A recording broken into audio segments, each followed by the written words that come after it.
નમસ્કાર મિત્રો, કેમ છો? આઈસીએસના ડિજિટલ પ્લેટફોર્મ પર હું દિલીપ ગઢિયા તમારું સ્વાગત કરું છું.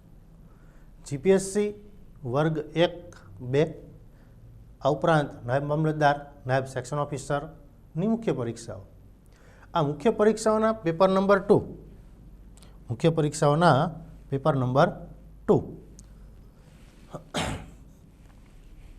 આ પેપર નંબર 2માં પૂછાતા 5-5 ગુણના પ્રશ્નો, આ 5-5 ગુણના પ્રશ્નોની સચોટ અને વ્યવસ્થિત તૈયારી કરવા માટે સમગ્ર ગુજરાતમાં સૌ પ્રથમવાર આઈસીએસ લઈને આવી રહ્યું છે એક નવો જ કાર્યક્રમ, મુદ્દાની વાત.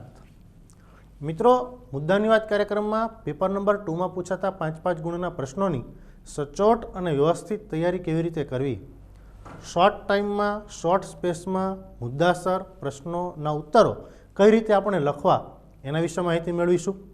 મિત્રો, મુદ્દાની વાત કાર્યક્રમમાં આપણે જોઈ રહ્યા છીએ ભારત સરકાર અને ગુજરાત સરકાર દ્વારા ચલાવાતી વિવિધ પ્રકારની યોજનાઓ.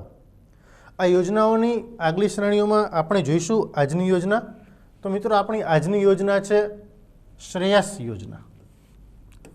તો ચાલો જોઈએ શું છે શ્રેયસ યોજના. શરૂઆત ક્યારે થઈ? 27 ફેબ્રુઆરી 2019ના રોજ. 2019 હોય એટલે આપણા મગજમાં તરત લાઇટ થવી જોઈએ કે ભાઈ 2019, તો આ સમયે દેશના રાષ્ટ્રપતિ, વડાપ્રધાન અને રાજ્યના મુખ્યમંત્રી અને રાજ્યપાલ કોણ હતા? ઓકે, ચાલો ત્યારે શ્રેયસ, SHREYAS શું છે પૂરું નામ આનું? Scheme for higher education youth in apprentice and skill.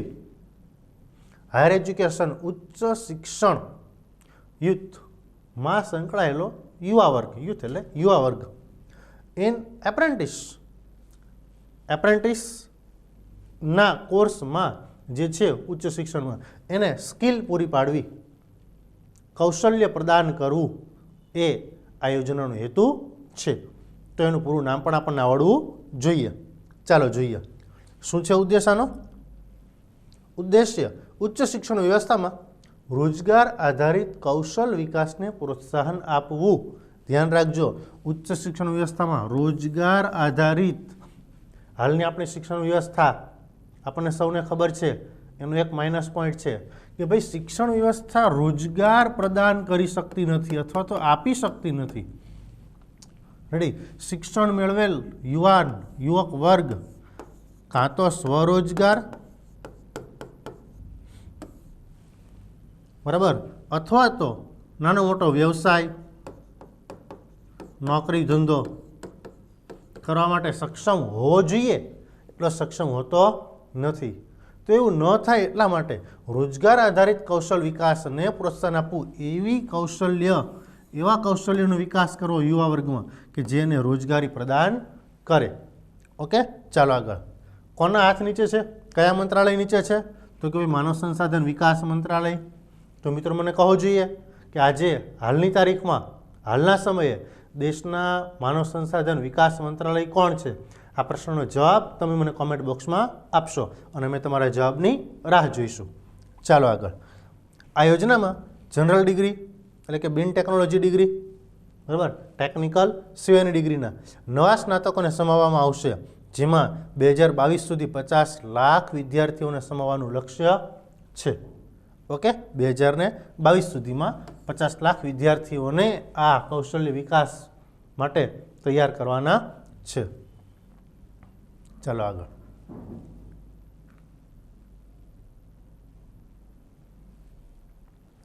ચાલો શું કહે છે?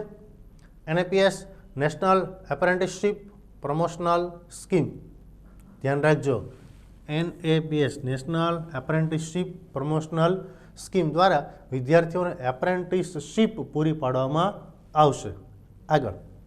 શરૂઆતમાં આ યોજના બેન્કિંગ, વીમા સેવા, સ્વાસ્થ્ય, દૂરસંચાર, લોજિસ્ટિક, મીડિયા, પ્રબંધન સેવાઓ, આઈટી અને એપેરલ ક્ષેત્રમાં અમલી કરાશે. શરૂઆતમાં ક્યાં બરાબર આ યોજના કયા સેક્ટરમાં અમલી કરાશે અથવા તો વિદ્યાર્થીઓને કયા સેક્ટરને લગતી તાલીમો આપવામાં આવશે, બરાબર, कदाच तमने एवो सवाल पूछाय कि भाई श्रेयस योजना हेठळ विद्यार्थीओने कया कया सेक्टरमां स्टार्टिंगमां तालीम आपवामां आवशे, शरूआतमां तालीम आपवामां आवशे, तो शुं आवशे?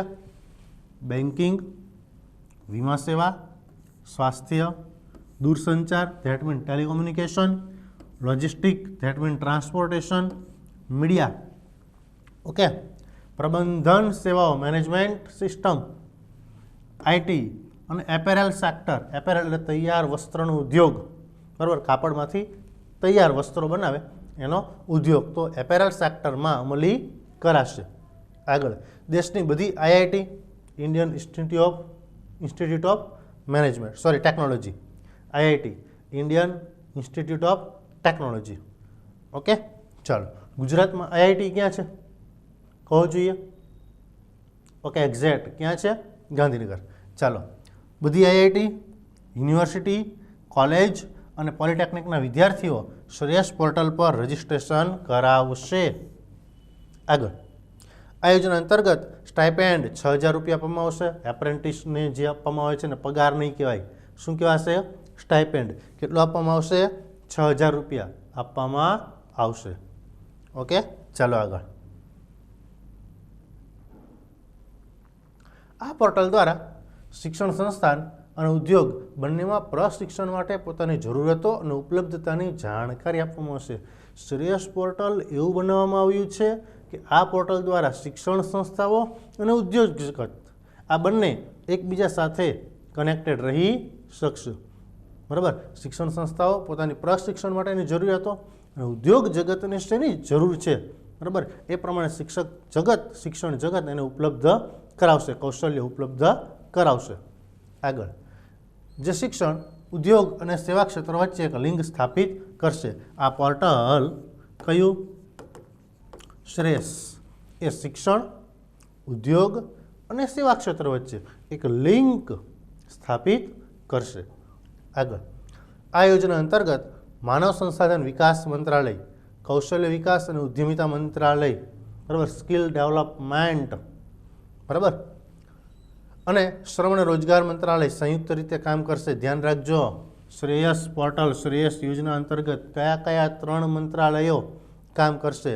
તો કે ભાઈ માનવ સંસાધન વિકાસ મંત્રાલય, કૌશલ વિકાસ અને ઉદ્યમિતા મંત્રાલય, શ્રમ અને રોજગાર મંત્રાલય, બરાબર, 3 મંત્રાલયો ભેગા મળીને આ પોર્ટલ ઉપર આ યોજના માટે કામ કરશે. આગળ, આ યોજના દ્વારા ઔદ્યોગિક ક્ષેત્રમાં કૌશલ વિકાસ, કૌશલ આધારિત શિક્ષણ અને પ્રોત્સાહન અને યુવાનોને રોજગારીની પ્રાપ્તિ તેમજ બેરોજગારીમાં ઘટાડો થશે. શું થશે આનાથી ફાયદો?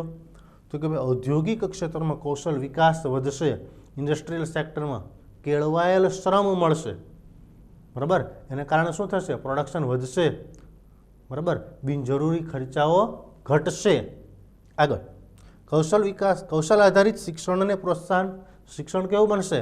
સ્કિલ આધારિત, સ્કિલ બેઝડ એજ્યુકેશન બનશે.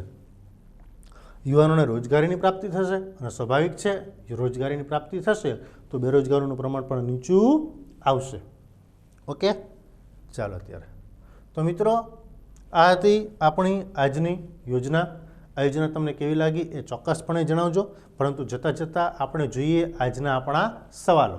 તો ચાલો જોઈએ શું છે આપણો આજનો સવાલ. પહેલો સવાલ છે, શ્રેયસ યોજના કયા વર્ષે શરૂ કરવામાં આવેલ છે? મિત્રો, જો યોજના તમે બરાબર જાણી હશે, સમજી હશે તો તમે ચોક્કસપણે આ સવાલનો જવાબ વિધિન 5 સેકન્ડ આપી શકશો. ચાલો, શું છે જવાબ? ક્યારે શરૂ થઈ? તો 2019. ઓકે, ચાલો આગળનો સવાલ જોઈએ શું છે. શ્રેયસ યોજના કયા મંત્રાલય હેઠળ કાર્યરત છે? શ્રેયસ યોજના કયા મંત્રાલય હેઠળ કાર્યરત છે? ચાલો, પહેલું શ્રમ અને રોજગાર મંત્રાલય, બીજું માનવ સંસાધન અને વિકાસ મંત્રાલય, સી ઉદ્યોગ મંત્રાલય કે ડી એક પણ નહીં. ચલો, કયા મંત્રાલય હેઠળ છે? માનવ સંસાધન અને વિકાસ મંત્રાલય. અને તમારે પ્રશ્નનો જવાબ આપવાનો છે, ભૂલતા નહીં. હો ને? ચાલો આગળ.